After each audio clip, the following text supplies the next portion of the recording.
Bien, nous allons reprendre notre article pour voir maintenant comment insérer une image. Donc voici un article sur le soleil. Je vais essayer de trouver une image sur le soleil. Deux solutions, soit je passe par Flickr, soit par euh, cette boîte.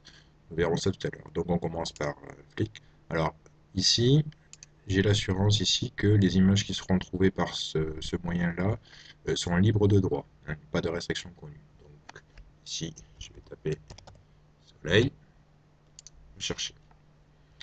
Donc il y a 500 pages, donc on peut parcourir. Bon, imaginons que cette image m'intéresse, je fais un double clic dessus et elle va être insérée dans mon article. Alors ici on ne la voit pas tout de suite, il y a un petit bug qui fait que il faut réactualiser la page pour qu'elle apparaisse. Voilà, elle est ici.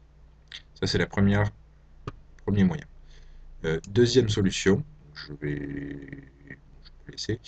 Deuxième solution, eh bien, j'ai déjà une image soit sur mon disque dur, soit sur ma clé USB par exemple, et je vais parcourir. Voilà, je vais chercher dans mon arborescence et je vais sélectionner l'image que j'ai déjà enregistrée. Donc là, je l'ai sélectionnée, je clique sur télécharger. Voilà, elle apparaît ici. Alors, dans l'hypothèse où, par exemple, je prends une image, si je la dépose dans le portfolio, ici je clique, et c'est tout, j'enregistre mon fichier.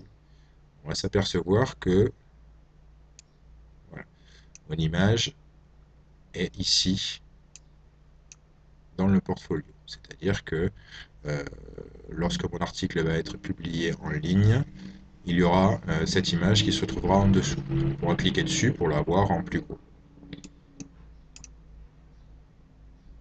Deuxième solution, ici, je peux l'intégrer à mon article. Donc par exemple ici, donc là elle est déjà dans le portfolio, je vais sélectionner. Alors j'ai trois possibilités, left, center ou right. Donc left c'est gauche, centré ou droite. Donc imaginons que je vais la mettre à gauche. Je sélectionne le morceau de code et je vais la placer ici par exemple. Je regarde ce que ça donne. Voilà. Donc ici, nous avons une vignette. Alors on va observer la différence. Ici, cette image a été déposée dans le portfolio. Si je fais la même chose avec celle-là qui n'est pas dans le portfolio, pardon, il faut que je passe en édition. Voilà, je refais la manipulation. Voilà, voilà.